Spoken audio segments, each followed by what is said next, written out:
সোনার আলোয় জাগে জীবন, খুশির জোয়ারে ভাসে। জননী আমার রেখেছে চরণ, জননী আমার রেখেছে চরণ, শিউলি শিশিরে ঘাসে। সোনার আলোয় জাগে জীবন, খুশির জোয়ারে ভাসে। নমস্কার বন্ধুরা, গানে গানে সঙ্গীতার রান্নাঘরে আপনাদের স্বাগত জানাই। আজ আমি চলে এসেছি গাঠি কচুর একটি রেসিপি নিয়ে। এই রান্নাটার জন্য আমি এখানে গাঠি কচুকে এভাবে 2 পিস করে কেটে রেখেছি। এখানে 2টো আলু আমি ডুমো করে কেটে নিয়েছি, টমেটো কেটে নিলাম, আর 2টো পেঁয়াজকে কুচিয়ে রেখেছি। আর এখানে আমি ফোড়নের জন্য শুকনো লঙ্কা, তেজপাতা আর গোটা গরম মশলা নিয়েছি। নিয়ে নিলাম চিনি, শাহি গরম মশলা, হলুদ গুঁড়ো, নুন, আর এখানে একটা পেস্ট করে রেখেছি আদা, জিরে, রসুন আর লঙ্কার। আর এখানে নিয়ে নিয়েছি একটু লঙ্কার গুঁড়ো। মাছের মাথাটাকে ভেজে রেখেছি। গ্যাস জ্বালিয়ে আমি কড়াই বসিয়ে দিয়েছি, আর তাতে আমি নিয়ে নিলাম সর্ষের তেল। এবার এতে একে একে গোটা গরম মশলা, তেজপাতা আর শুকনো লঙ্কাটা ফোড়নে দিয়ে দিলাম। আর দিয়ে দিলাম একটু গোটা জিরে। এবার এটাকে একটু নেড়ে দিচ্ছি। একটু যেই স্মেলটা বেরোবে তখন আমি এতে পেঁয়াজ কুচোনোগুলো দিয়ে দিলাম। আর দিয়ে দিলাম টমেটো কুচি। এবার এটাকে ভালো করে একটু নেড়ে ভেজে নিচ্ছি। যখন একটু ব্রাউন কালারের হয়ে আসবে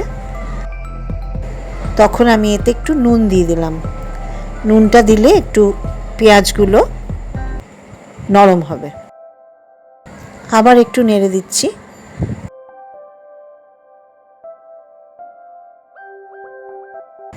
এবার এর মধ্যে দিয়ে দিলাম একটু জিরের গুঁড়ো, লঙ্কা গুঁড়ো, হলুদ গুঁড়ো, আর বেটে রাখা পেস্টটাও দিয়ে দিলাম। এবার ভালো করে কষিয়ে নিচ্ছি। মশলার সাথে পেঁয়াজ টমেটোটাকে ভালো করে কষিয়ে নিচ্ছি। টমেটোটা যখন নরম হয়ে আসবে তখন আমি এর মধ্যে গাঠি কচুগুলোকে আর আলুগুলোকে দিয়ে দেবো।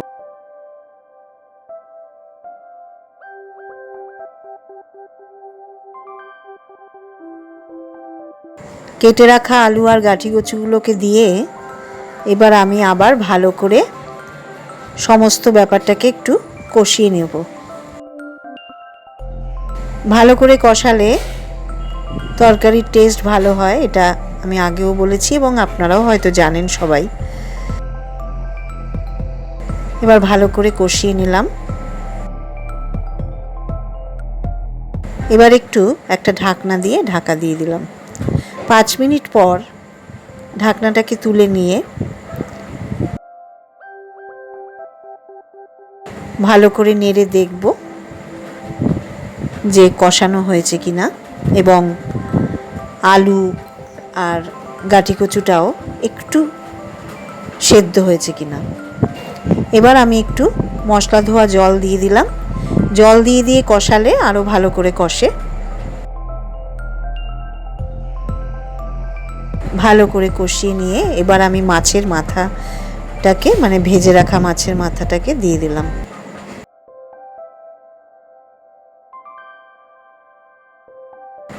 মাছের মাথাটা দিয়ে আমি ভালো করে আবারও নেড়ে দেব এবং মাছের মাথাটাকে একটু ভেঙে দেব।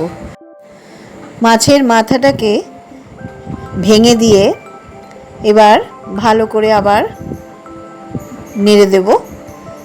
গাঠি কচু আর আলুর সাথে মাছের মাথাটা যাতে মিশ খেয়ে যায়। তবে খুব বেশি ভেঙে চুড়ে দেব না, তাহলে একটু কাঁটাটা মুখে লাগবে। 4 টুকরো মতো করে দিয়েছি।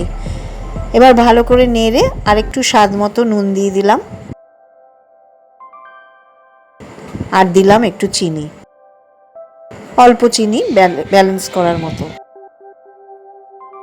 এবার ভালো করে আবার একটু নেড়ে দিচ্ছি। রান্নাটা মোটামুটি হয়ে এসেছে, এবার একটু জল দেব, কারণ আরেকটু সেদ্ধ ভালো করে হবে। এবার জল দিয়ে আবার আমি ভালো করে নেড়ে একটা ঢাকনা দিয়ে ঢেকে দিলাম। কিছুক্ষণ পর ঢাকনাটা উঠিয়ে নিয়ে এবার দেখব আমি যে আলু আর গাঠি কচু সেদ্ধ হয়েছে কিনা।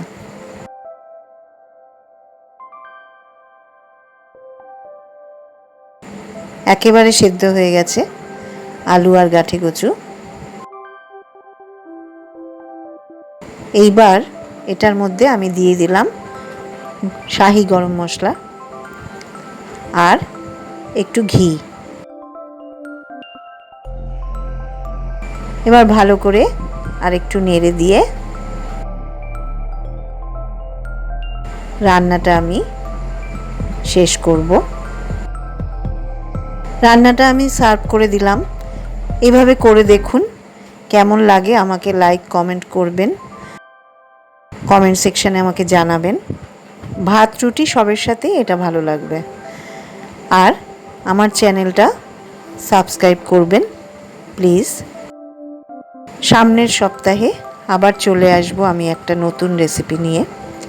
চ্যানেলটা সাবস্ক্রাইব করে আমার পাশে থাকার অনুরোধ রইল।